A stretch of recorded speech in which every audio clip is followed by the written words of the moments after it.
First, we're off to the Middle East and the SCCA International Circuit in Bahrain.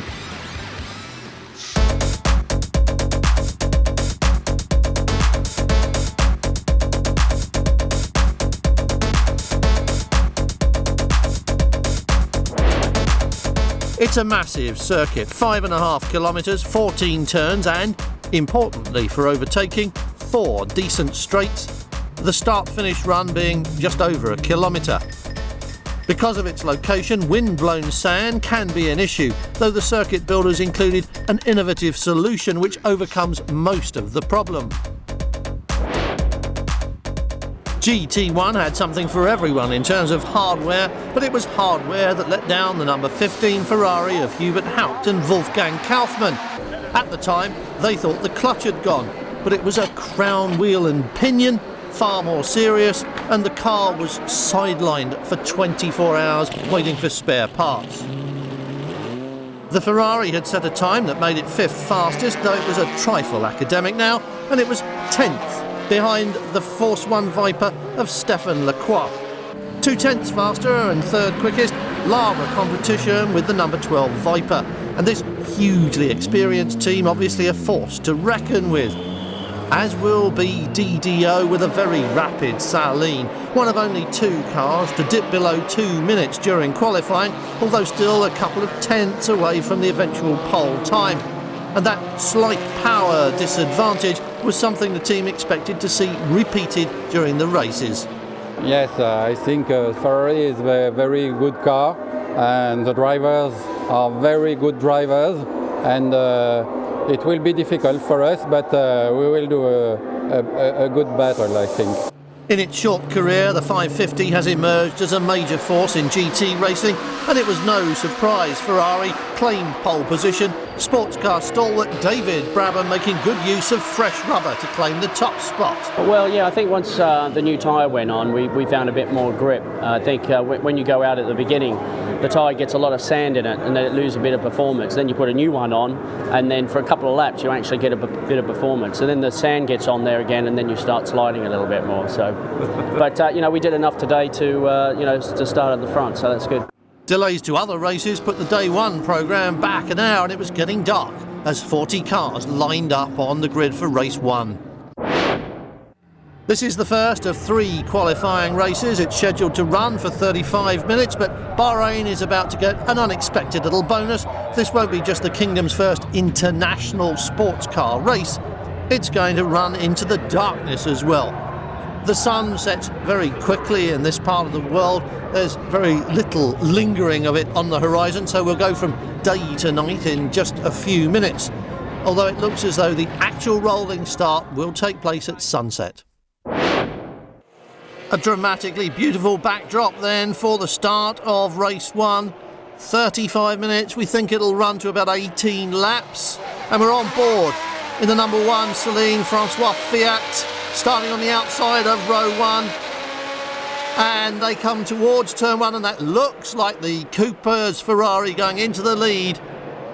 Alan Simonson off pole position in the red 550. Maranello into the lead, and it's very hard to tell them apart. You can see that the sun going down very quickly indeed. But it's Patrick Long in second place. Is that the number 34 Porsche? Indeed it is. Well, that was a bit of a start for Patrick Long.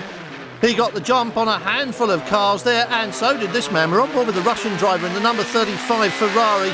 This is Sergei Zlobin. He started on row 4, and he's now up to about 6th place, so he's made a few places up as well, following the number 2 Viper of Stéphane Lacroix.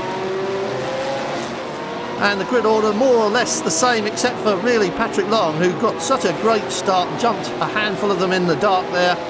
And Zlobin goes wide though, undoes all the good work, and this is this trackside surface that's designed to catch the sand and keep it off the main racetrack. And it's a little bit slippery, as you can see, and he's dropped 3, 4, maybe 5 places there. He was up to 4th with that good start, but I think he's now 8th or 9th as he rejoins us. And this is the Lara Viper, number 12, in 3rd place. Somewhere up ahead of him is the battle for the lead. We're on board in the number 1 car. This is 4th place following the Viper, riding with Francois Fiat. And the sun disappearing behind the hills now, full darkness any moment now, and this racetrack is going to become a very difficult place to drive indeed. There it is, third place, number 12, with a little crew lining up behind, but quite a lot of space in front. So it looks like first and second have made the break. Here we go. This is Simonson with Long behind him in the Porsche. That really is tremendous work from Patrick Long. A great coup to do that from the start line, but how much longer can he hang on to it? He's got Viper horsepower coming down on him from behind, and behind that the Celine, very quick, as we've seen many times. Number 60 Porsche, Craig Rapp, that's a puncture at the back on the left rear, trailing a cloud of smoke, and that is the Marcos of Chris Baton. And it looks like the rear suspension might have collapsed on that one. So yellow flags waving to warn these drivers that there are cars littered around the circuit, although he's well off the racing line there. And we're back on board in the Celine. We're in 5th place, and that's a Porsche in front of you, and that's about all you can see really. Look at this, is how difficult it's becoming here. The conditions very tricky indeed as night falls. That's the race leader though. That is Alan Simonson in the 550 Maranello. Made a good start, clean break, and it looks as though he's got no real pursuit as he heads off into the darkness. We're back on board again with Martin Short in the Mosler. We're down in about 10th place here, and it's altogether a lot more tricky. That looks like Christophe Bouchou in the Lamborghini, the GT3 leader at the moment, and we've just nipped past him. So the Mosler moving up as the front straight. Oh, and the red lights are on. I thought that was a red flag, but it is a red flag, and the lights are on, and the race has been stopped, and you can quite see why, because visibility has now completely vanished, and night racing has got to come to an end. So the result declared after 20 minutes instead of the scheduled 35. A fast starting Patrick Long wins GT2. Christophe Bouchou took GT3 honours, but it didn't look as if anyone was ever going to catch the race leader in the red Ferrari. Alan Simonson was almost 17 seconds ahead at the checkered flag. We got a fantastic start, and I mean, as the darkness came, I think the other guys sort of slowed off a little bit, but I was managing to just keep the momentum going and get it home. An interesting baptism for the drivers and for the circuit, but hopefully that's night racing over and done with, and the rest will all be in daylight.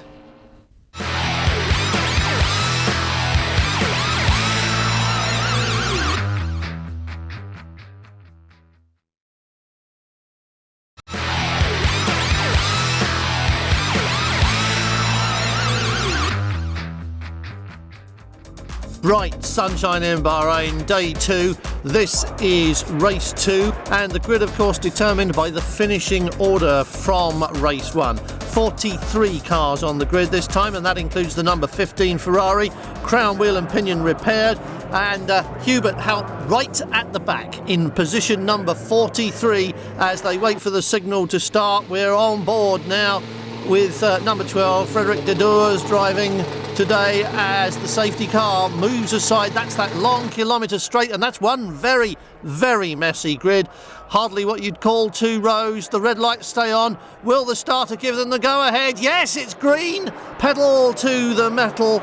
And the same format as the first race. This is scheduled to be 35 minutes. It should be about 18 laps. No pit stops planned or mandatory. Little bit of a touch there between Brabham and Dedours as we go into turn 1. We're riding on board in the Celine, looking for a way through on the inside, but slotting into 3rd place. So Brabham leads, Frederic Dedours is in 2nd place, then it's Dominic Dupuy, then Antoine Leclerc, Sergei Zlovin again, the Russian having another good drive in the Ferrari. This is an overtaking move from the Celine. We're up on the inside, we've done the brakes, and we are in P2. So Frederic Dedours pushed back into 3rd place. Now can the Celine catch David Brabham? It's Vipers behind, and then the Mosler, just a glimpse of the number 36 car there. 74 you're looking at there, GT3 leader Roger Groves, and This is Brabham with the Celine looking over his shoulder, coming down this straight, and they are too far apart to think about it. Little bit of movement in the pack there. Is that the number 34 Porsche? I believe it is. Yes, it is. Did so well yesterday with Patrick Long, that fast start, and now looking good with Lars Nielsen.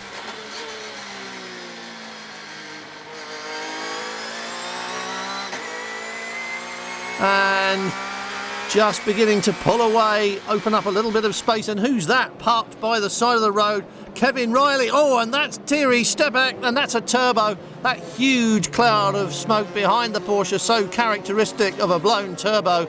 And he'll be making his way back to the pits. Here's someone who's not making their way back to the pits, though. This is the race leader, still with that Celine, peering over his shoulder. David Brabham, we're on board now with Dominic Dupuy on this long 1,000-metre straight, and let's have a look at the horsepower difference between them. Almost nothing. He said yesterday that he thought the Ferrari had the horsepower edge, but he's closing right up under braking, and quite frankly David Brabham didn't really leap away from him, so they're still pretty evenly matched, and this could turn out to be an interesting contest between these two. Look behind them, and what do you see? Practically nothing, and that's Joost Vollenberg. Well, they had problems in the dark yesterday. They've stopped again today as we go on board with Sean Balfe in the Mosler, and that is Hubert Haupt from position number 43. He's just gone up to P7 after a couple of laps of this race. That's extraordinary work from Hubert Haupt, starting right at the back, and oh dear, Lamborghinis can be expensive to repair. Gregorio Tunon is going to have to spend a bit of money on the front end of that one as he tours back to the pits. And this is Frederic Dedors, passed by the GT2 leader in the corner, is he? Yes, he is. He just nips through on the inside with the Ferrari. Well, of course, it's just a little bit handier there than the Viper, but watch this. Big V10 engine, lots of horsepower, lots of torque, and he will just muscle past on this huge long front straight, take the position away from the Ferrari and shut the door as they go into turn one. Easily done, but now watch, he's coming back already, having a look. Well, he's not going to give up on this. It's an interesting one because there's long straights and there's short twiddly bits on this circuit. There's something for everyone. Be interesting to see how that contest pans out as the Celine just a little bit sideways in the corner there behind the Ferrari, coming up on back markers now. Dupuy still very close. This battle has been going on and on and on. A little bit of, oh, and he's done him. He's got round him. What, past the back marker? He has definitely gone past Brabham. Look to the right of the picture. There's no red car there. And Dupuy has nipped past when David Brabham went one way, he went the other way. He got it right, David Brabham got it wrong, and this is almost the end of the race. And there is no chance. Oh, another back marker gets quickly out of the way for them, but the checkered flag is waiting at the end of this straight, and that is the race done and dusted for Dominic Dupuy. Snatches it just a couple of corners from the end. And that was something else indeed. David Brabham would be very surprised by that, and so too Frederic Dedors, passed by the Ferrari just on the run to the flag. Will he catch him? I don't think so. That was a cheeky little move, and he's done it indeed. Well, two cheeky little overtaking manoeuvres. Yes, celebrating with a donut right in front of the camera, and you can understand his pleasure at that one. But let's have a look at the official result then. David Brabham literally pipped at the post by Dominic Dupuy, the Frenchman sneaking past with just 3 corners left on the race, and they came up on a slower car, almost side by side. It was not easy to overtake, but I overtake when we take one lap to other guys because they block him, and I go on the exterior on the track. It was a good race. I mean, obviously the traffic was playing a big part in that one, but the two cars were pretty evenly matched, which was good for the race. And you know, I just went the wrong way at the end, and the driver behind went the right way, and that was it. I couldn't do anything then. Race 2 then puts them even. Stevens one apiece, and we've got different winners in both the other classes as well. It's a rolling start for race 3. It's all the same as before. It did work out at about 18 laps in the 35 minutes. So we've got 2 races completed with 3 class winners in each, 6 potential winners, and that's exactly how it's worked so far. No one driver has won twice, nor has any car won twice. But that may well change now, because this is the 3rd and final qualification race. Looking down from the roof of the number 12 Viper as the grid steadies itself, looking better this time, fairly well behaved. They will get a green light for this one. Just approaching the start line now, just watch them all go for the pedal when the lights go green, and Makovici launches his attack already, moving up on the number 2 car. And is it going to work? Antoine Leclerc, I think, was caught napping there. David Brabham in the red number 8 car stayed in for the second race, and he leads the Saleen into turn 1. It's Dominic Dupuy stayed in as well, so it's the Medicine as before up front, and that's that number 34 Porsche making another quick start, and that should tell you that it is Patrick Long, the American hot shoe, who is in the driving seat there. Makovici just having a look down the inside there, but there wasn't enough for him, settles for 4th. So it's all pretty much as it was before. Number 12, the Viper, Frederic Makovici.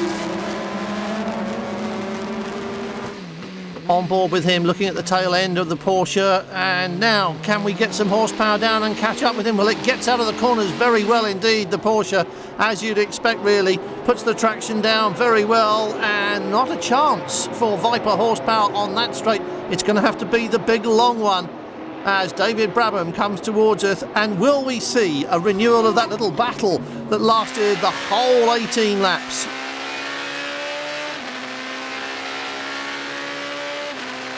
And is the gap close enough yet for him to start challenging, or is he just going to stay there and wait? Look at the Viper in the background. Here comes that horsepower move on Patrick Long, but even now it's not going to pay off, and it still has to be that big long 1,000-metre front straight before he'll find the room to get past. That's 47. That's Baz Linders, the Minardi test driver, who's been here before earlier in the year and really should know his way around here rather better than that. And a little spin there behind, looking back at number 14, Nigel Greensall in the Stealth B6, and that was what it was. Put a wheel on the curb there and spun away. And there's smoke from the Saleen. He's going to be snapped up by the Viper. So he's got a problem. Definitely got a problem. Sounds all right in here, but there is something wrong with Dominic Dupuy. Trailing smoke, it's a puncture. There it is, right rear.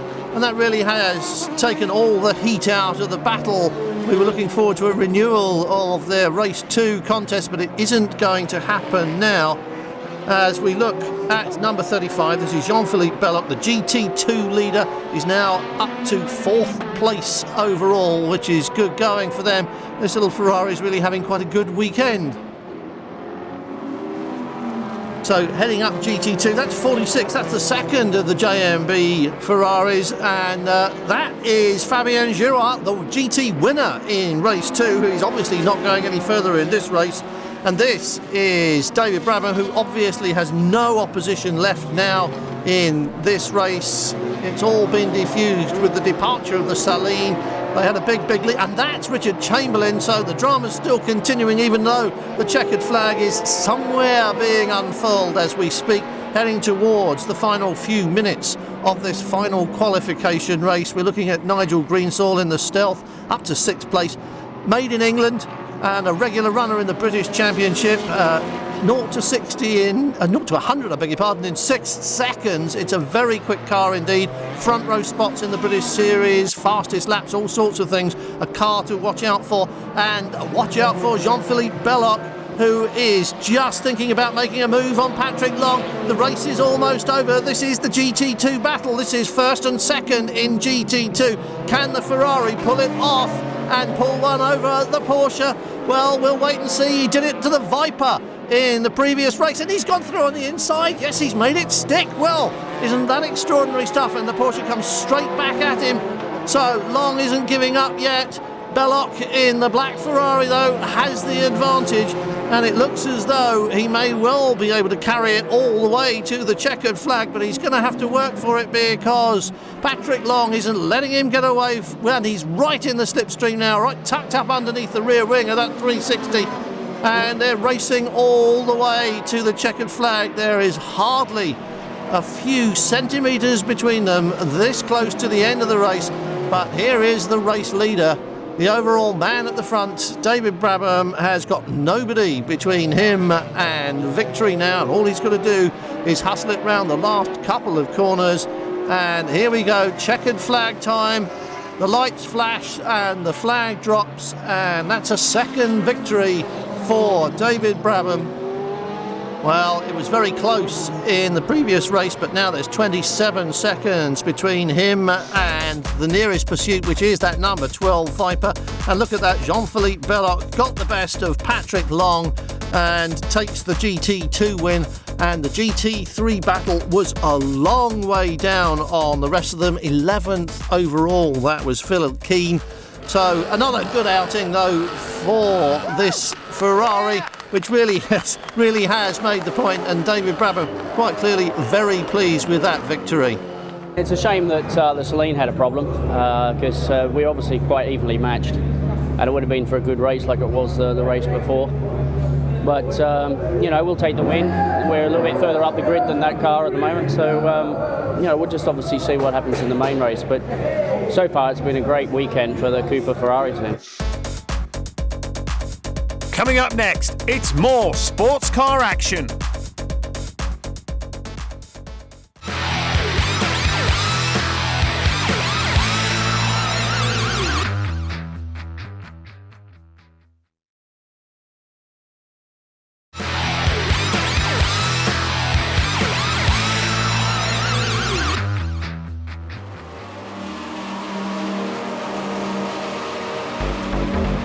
Welcome back to Best Battle Sports Cars, where next it's 1996 and the opening round of the BPR GT Championship.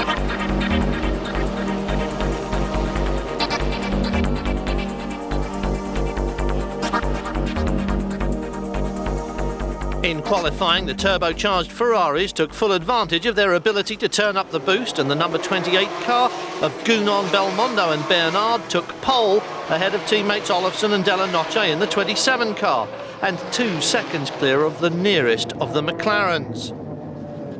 With new technical regulations framed to favour the turbo cars, McLaren produced a new for 1996 F1, which was lighter, handier and more powerful than the 95 model, but which was at a disadvantage in the opening 2 rounds of the series. From the start, the pole Ferrari, piloted by Jean-Marc Gounon, pulled away from teammate Olofsson, with the rest of the field chasing to stay close. With a 911 fighting for second place and a Venturi in 5th, it was a mixed field which saw John Nielsen spin off early on, already in trouble with ignition and transmission problems. Pit stops after the opening hour of racing saw Jean-Marc Gounon hand over to Eric Bernard, but after only a couple of laps, Bernard was back in the Ferrari pit, somewhat surprising the mechanics. The problem that brought him there was a puncture, and after having both front tyres replaced, he rejoined the race, but by then, of course, he'd lost the lead. Now at the head of the field was the number 3 McLaren of Wallace and Grouillard, the McLarens surprising everyone by being on the pace and hopefully being lighter on fuel than the F40s, which were expected to stop at least once more during the 4 hours. By now, the transmission troubles afflicting the number 1 car were close to terminal, and inevitable retirement for the defending champions was only a short time away. Retirement for the number 3 car was unexpected. Driving hard in the number 4 Porsche, Jarrier had a complete brake failure and speared the Harrods car off the track to Grouillard's complete disgust. But there was good news for the McLaren runners, as the number 2 car of Bellham and Weaver found its way past the Ferrari and into the lead as the usual attrition rate of a 4-hour endurance race claimed its normal crop of victims for the normal crop of reasons. Among the departures unseen was the new V8 Lotus, which had made its race debut here as the road car appeared for the first time in Geneva. Racetrack drama continued to the very end as uncertainty over the fuel filler gauge caused the leading McLaren to come in for a last-minute splash and dash, with the 27 Ferrari closing in from behind. With the fuel consumption roles apparently reversed, everyone was busy consulting stopwatches and the race clock as the McLaren sprinted out for the closing laps of the race and the number 27 Ferrari chased hard in pursuit. But there just wasn't enough time left on the clock, and at the flag it was Ray Bellum in the Gulf McLaren ahead of the two F40s of Olofsson and Della Noce, and then Gounon, Bernard and Belmondo. So at a circuit where McLaren were expected to lose, racetrack dramas and especially those punctures meant that though both Ferraris were on the rostrum, they failed to convert pole position into a race win.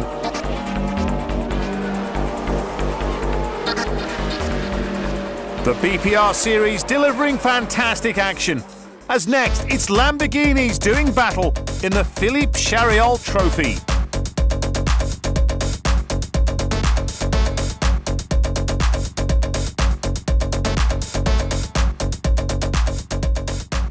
Surprisingly, there are 27 entries for this first race of a 7-round series designed as a Pro-Am category, each car shared by one professional driver and an amateur with a mandatory 60-second duration pit stop at the handover. All these cars are leased by the competitors for 2 years at about $150,000 US per year. They're all the same 5.7 litre Lamborghini V12 powered Diablos, around about 530 horsepower, and they're all running on control tyres, Dunlop tyres, all the same. Number 16, Gounon, pole position, now leads from Ferte, number 9, Neugarten, number 1, Jarier driving car number 3, and Thomas Boucher, who we'll know from the BPR series, in car 17, which he shares with Olivier Grouillard. And it's Gounon, the Ferrari driver from the BPR series, who leads as there's a bit of place swapping going on behind.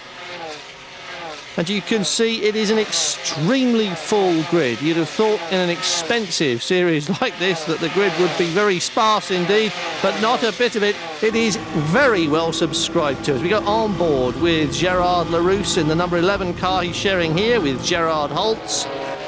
And still Gounon leading. And there's chaos. Cars everywhere at the first chicane. 5 cars in the gravel trap, 1 or 2 getting back on. Dust clouds everywhere, but we're losing some. Permanent retirements occurring here. Well, that's what the chicane was designed. Oh, and it's not the only place. More going on here at Indianapolis. And there is very expensive bodywork scattered all over the Le Mans circuit, and still it goes on.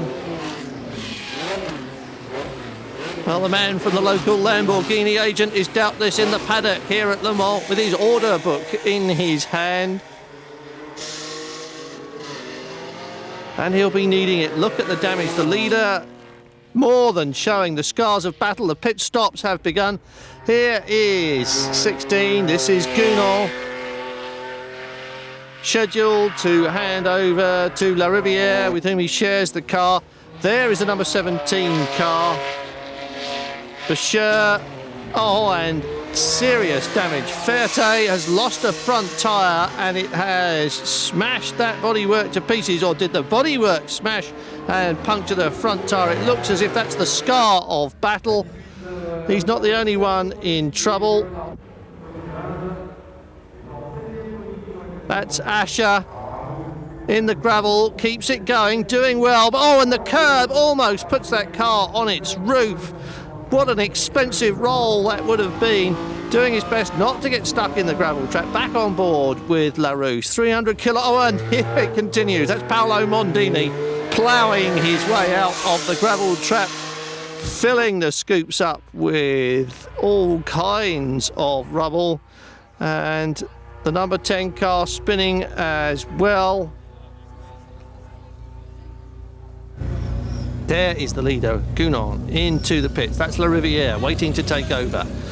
Jean-Marc Gounon, ex-Formula 1 driver, very quick in the Ferrari F40, and let's face it, the car is as much of a handicap in BPR as anything else. It really is outdated by the McLarens, and Gounon does a tremendous job of plonking it on pole with astounding regularity, and he is always one of the quicker drivers, still looking for Ferrari to claim its win, as out goes La Riviere, and that's Ibrahim, who has demolished the tyre wall by the Dunlop Bridge.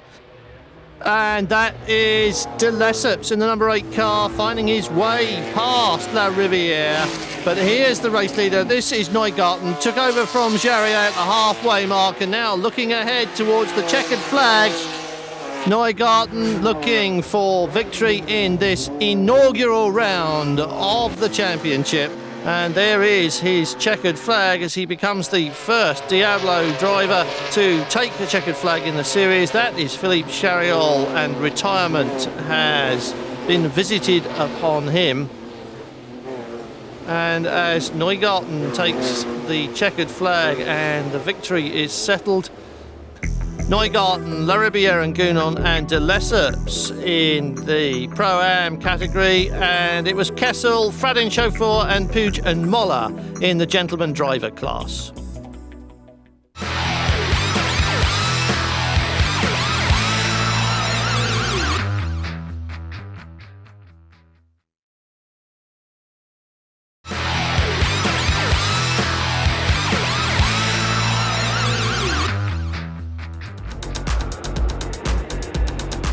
Welcome back to Bahrain in the Middle East and the GT Festival.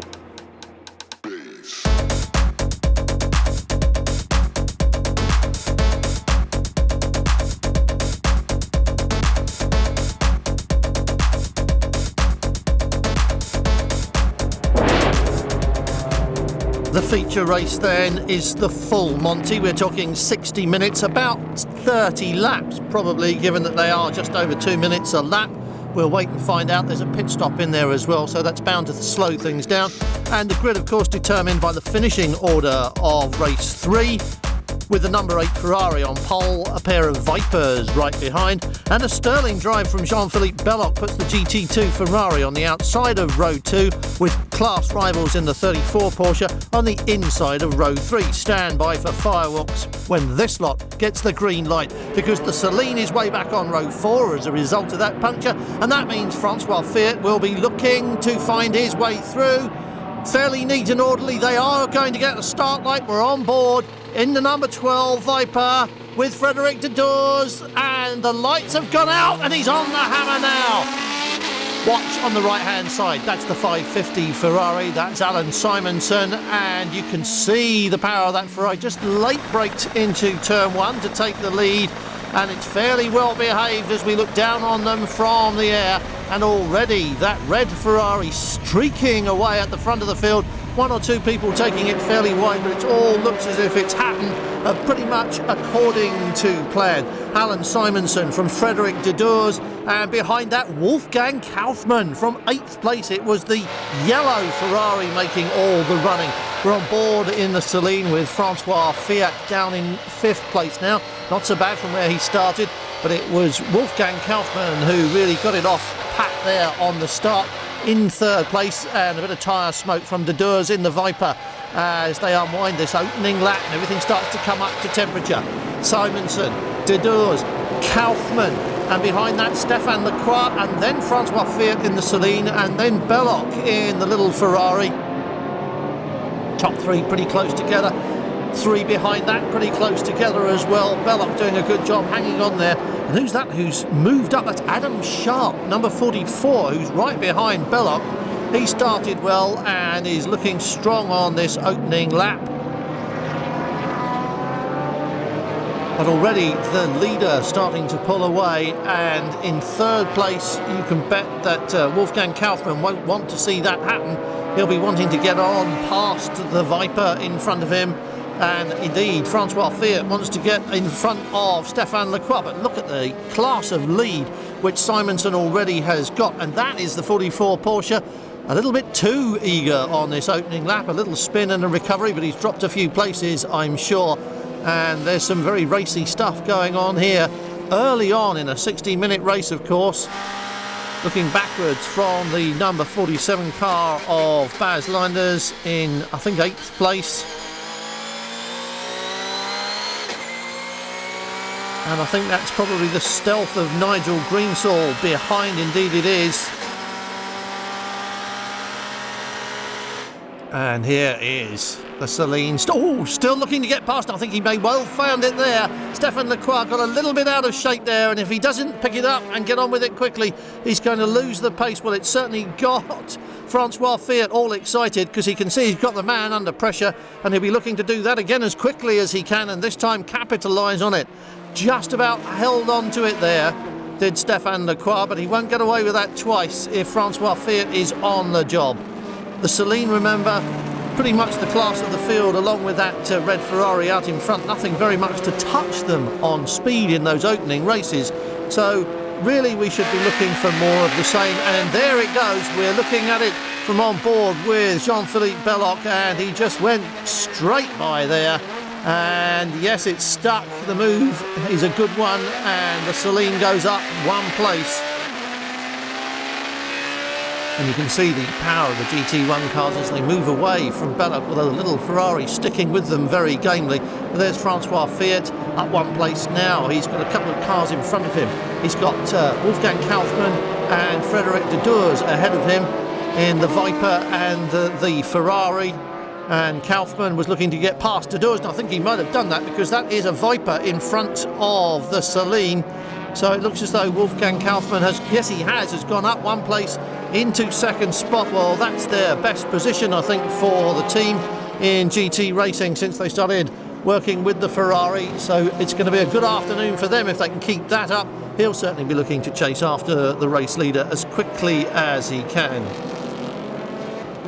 Kaufmann, Dedurs, and then Fiat, and then behind that Stéphane Leclerc, and behind that Jean-Philippe Belloc, and then behind that is the Porsche, the number 34 car that's taken the place of this one. Here's your spinner. This is 44, had a little bit of a spin and is now busy recovering, trying to get back up, and he's in 7th place at the time, so that won't do him any favours at all.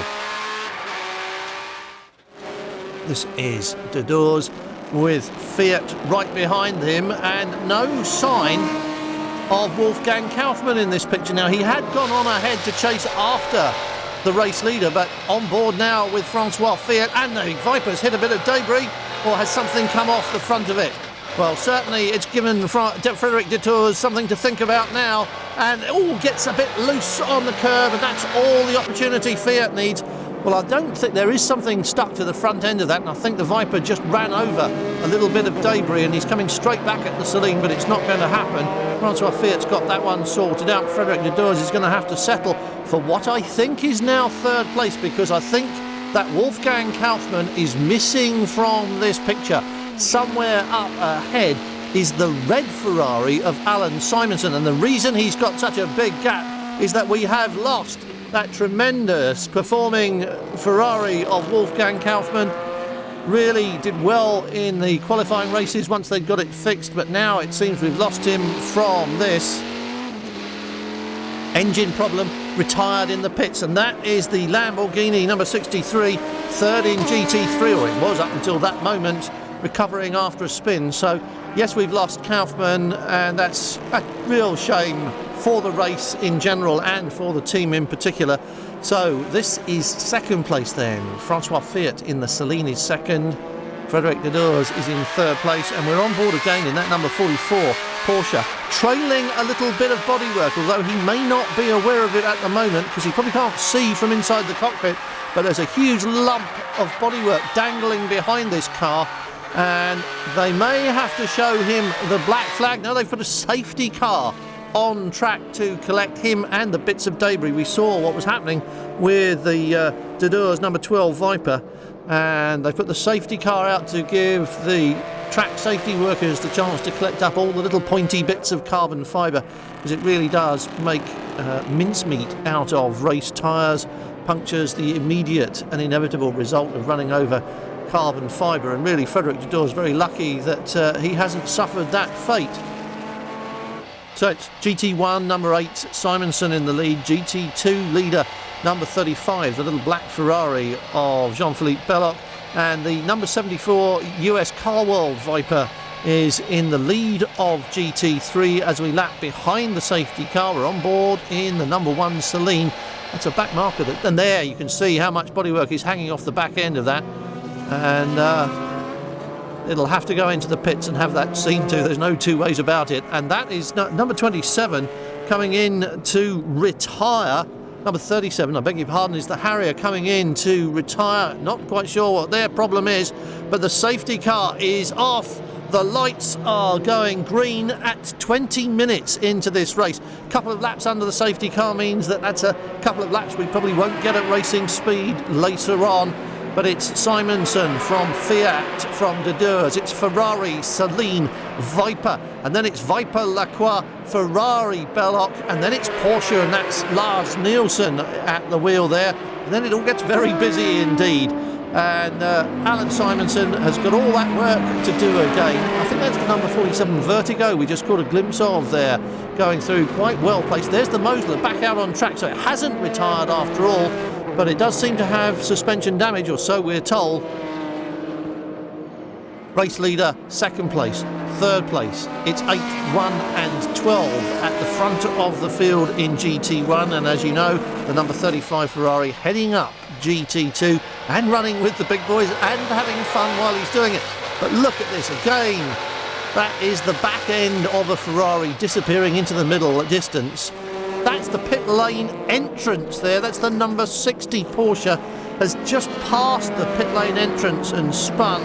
And a whole lap with a tyre like that will destroy the back end of the car. So I think that's retirement. And that is a Viper going past Belloc, or is it this? Oh no, he spun, the Quo spun. Well, he tried to go past Belloc there and it didn't happen. So Belloc still having the best of it and still enjoying his afternoon. And Stefan Lacroix has dropped a fair amount of time there in a couple of places. So Dedeur still behind the Celine, but for how much longer? Look at him now, he's having a think about this. He's almost got the power here and it's coming alongside. Is he going to do it? No, he's not close enough. So it's still Celine and Viper second and third. Ferrari in the middle distance somewhere, P1. And they're coming into the pits together. Well, the window's open around about 20-22 minutes. That's where we are now in the race. And they come in together. And this is going to be a race between the teams to see who will come out first. 1 and 12 is the race order. And the Celine makes its stop. All the way up the pit lane goes Frederick Dedeurs, while the Celine drivers swap places.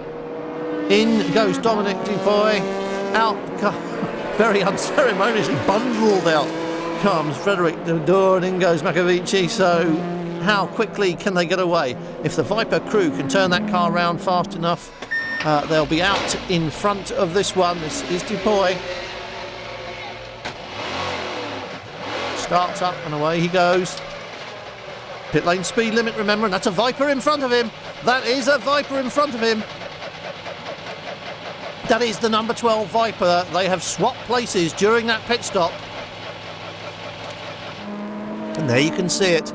Out comes the Viper, and there in the background is the number 1 car.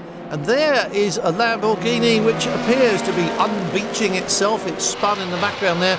Out they come on track then, waved yellows to tell them that there is a car on the racing line somewhere. There was certainly a big pile of debris there, and I think that, yes, there it is. It does seem to have lost its rear suspension.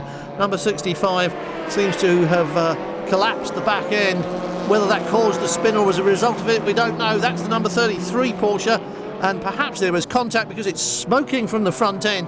Well, in comes the number 1 car, big lead. Simonsen and safety car, what a good call. Safety car going out because of those cars around the circuit, and this is a perfectly timed pit stop for the race leaders, although really they didn't need the benefit of a safety car to maintain position, but it's all going to bunch up again while they're following this car around. So race leader couple of back markers, and there is second place, number 12. There is third place, number 1, as the safety car pulls aside. It's a clean start for David Brabham.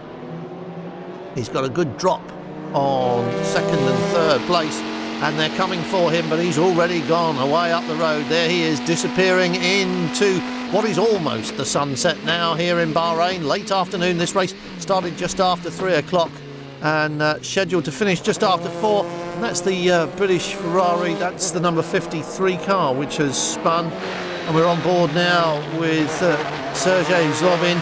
He was the race leader during the pit stop and safety car interlude, but of course that's all changed now. But he's still leading the GT2 category after Jean-Philippe Belloc did such a good job. And here's a replay. That's the 53 car. A little bit of a touch with the Ruffier Porsche there, I do believe. Only the drivers will be able to say yay or nay, but that definitely looked like contact from that angle.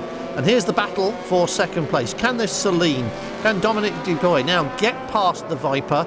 And it's been quicker than the Viper all weekend, so you have to say that's the favourite option. Can he get past? And is there enough time left in this race for him to carry the challenge forward to the Ferrari? Brabham up front, obviously doing his best to get away while he can, but there's the pass. Looks good as gold. Absolutely no problems there. Well, it seemed as if it might have been a tyre problem then, or... Well, these are new tyres. Obviously, they've had a pit stop, but it might have been a tyre problem. Oh, and that is 35. That is Sergei Zlobin. That's a puncture. That's the bodywork destroyed. That right front has punctured. It's tearing the bodywork to pieces. And he doesn't have too far to go back to the pits, but if he does it at this speed, there won't be enough car left to repair when he gets back there.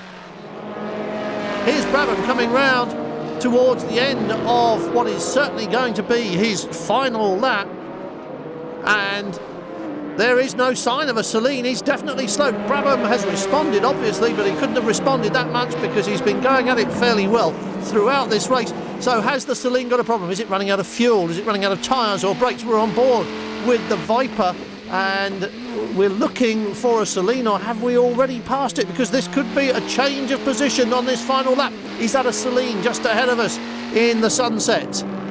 Here's the race leader. This is Brabham, who's coming round behind him. We're not going to get a chance to see. There's no question that it's Brabham in the lead. We're on board now, and that it's fuel. He's jiggling from side to side. Surely it's fuel, but he's definitely lost the position.